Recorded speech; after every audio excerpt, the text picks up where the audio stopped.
And whoa, look at Magoo. Magoo streaks into the... Thorpe's got past Gavors. They lock handlebars as they go through, but Thorpe's done. Here comes Bradshaw to the outside of Bale. He takes over the number 2 position, and Bradshaw is not done.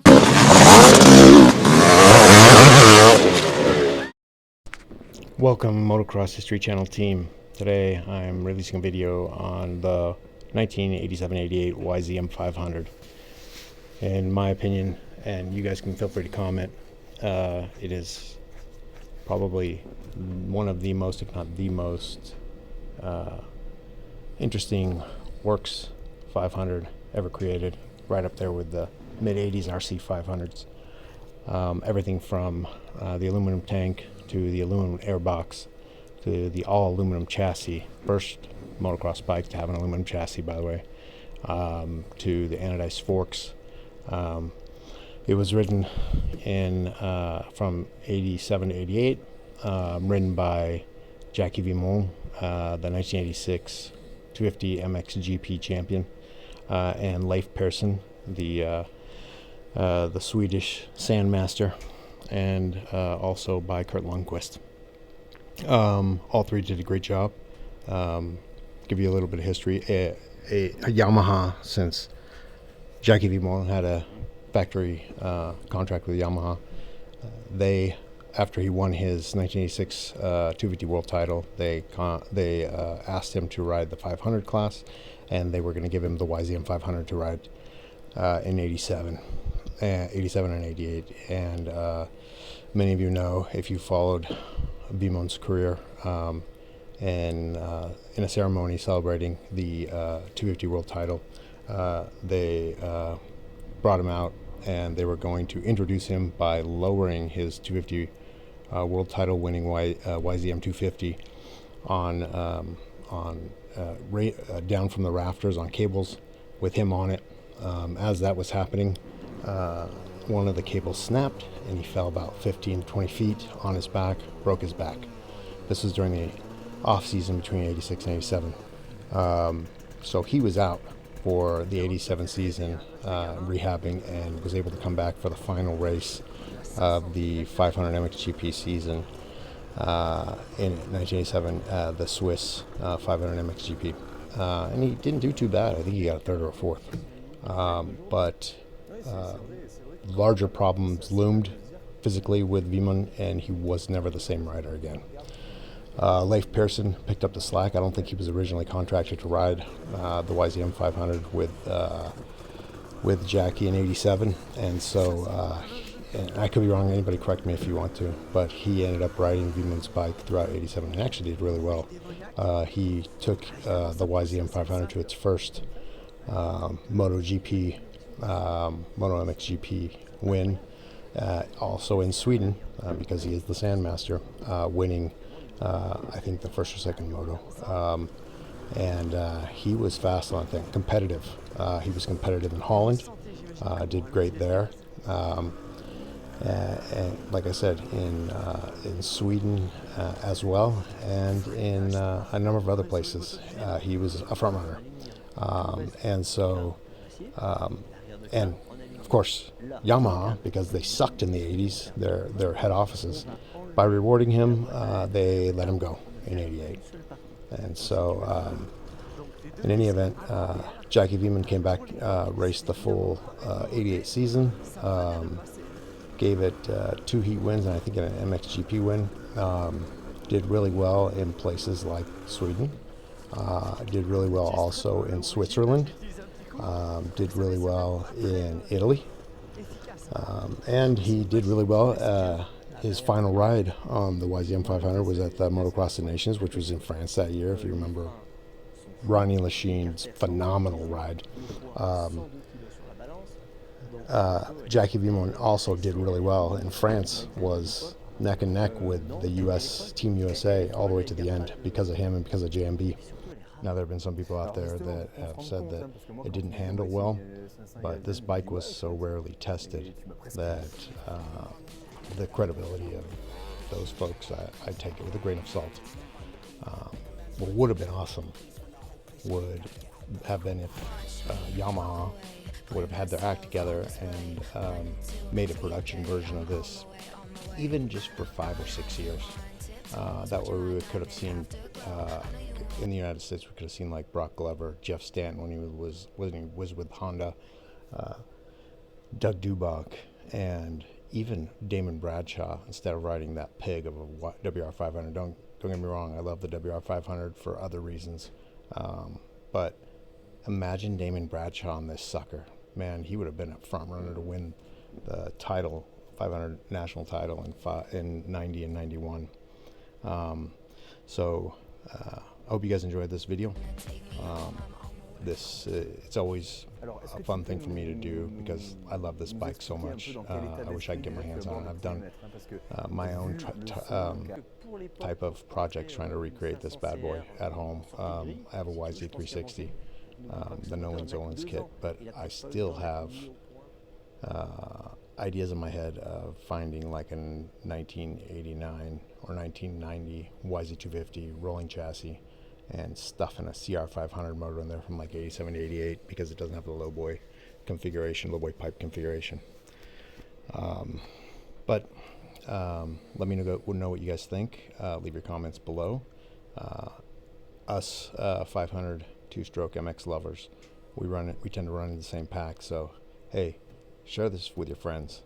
Give me some ideas. Let me know what you guys want to see. I am all about it. Anyway, I hope you guys enjoyed this video. Like I said, it's one of the rare videos out there of the YZM500 in action, and Jackie Vimone does not disappoint. All right, back to the action. Thanks, guys. In this first heat, the two main players were Mark Banks and Jackie Vimone. I think Keith Vanderven was in there as well. But Mark Banks got the whole shot on what looked like a pretty stock 1988 CR500. And he was on it. Now this is a really interesting track. It's a sand track, but it almost looks like a flat track with some jumps mixed into it. So yeah, Mark Banks was one of those younger riders who, bigger guy, and he had a lot of potential, but I'm not really sure what happened to him. He kind of fell off the radar after a while, after like 91, 92. So Vimone makes his way from, I think, 4th all the way up to the rear wheel of Mark Banks. And another thing I like about this track is it's one of those high-speed tracks. It's perfect for 500s. And you can really twist the throttle. And there goes the pass. Great pass by Vimone. Took the inside line as Banks went wide, and Vimone was all by himself.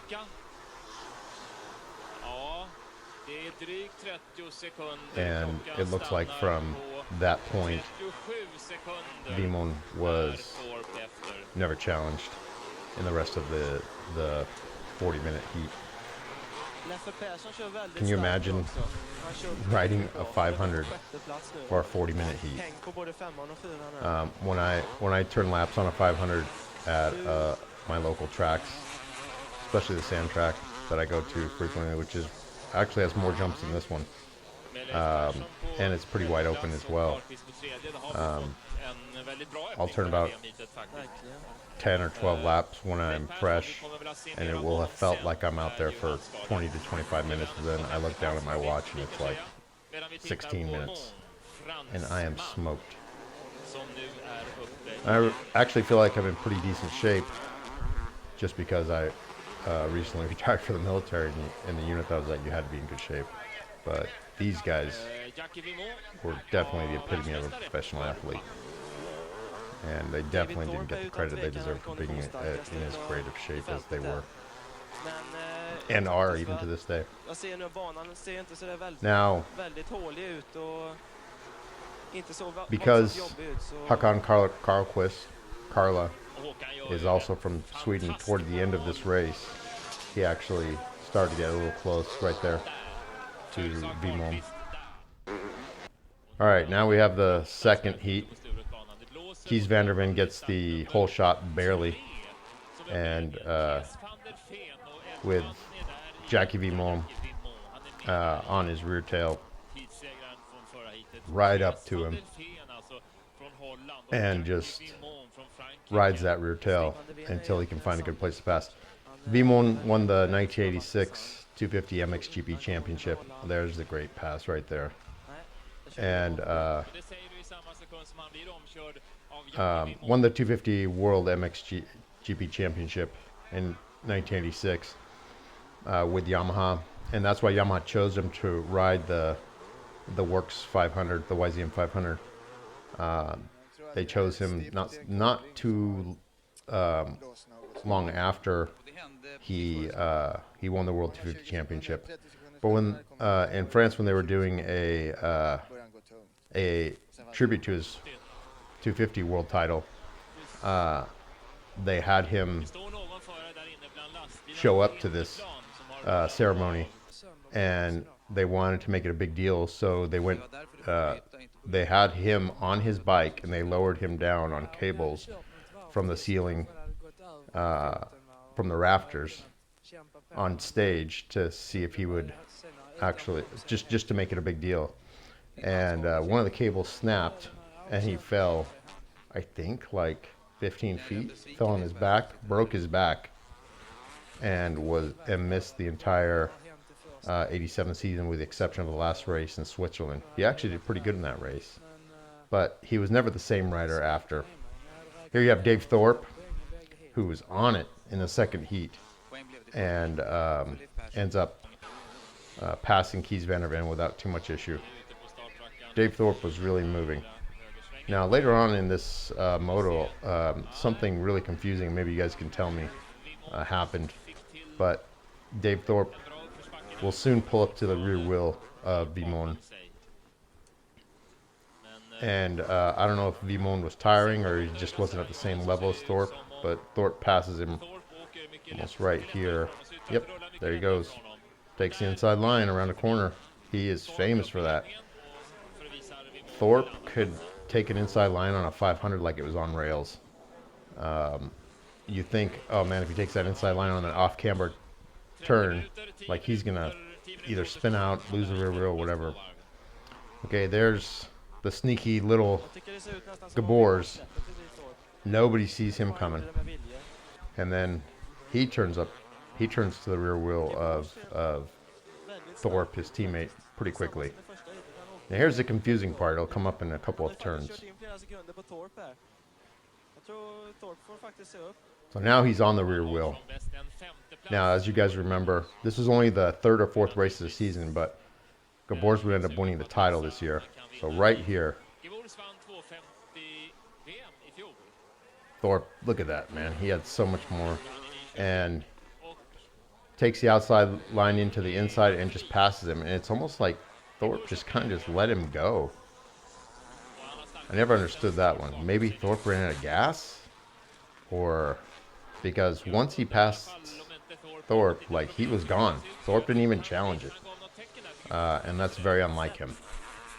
Especially when he's racing his teammate. I mean, I don't have to tell you guys, but there were some great battles between these two from 88 and 89, especially. 87, Gabors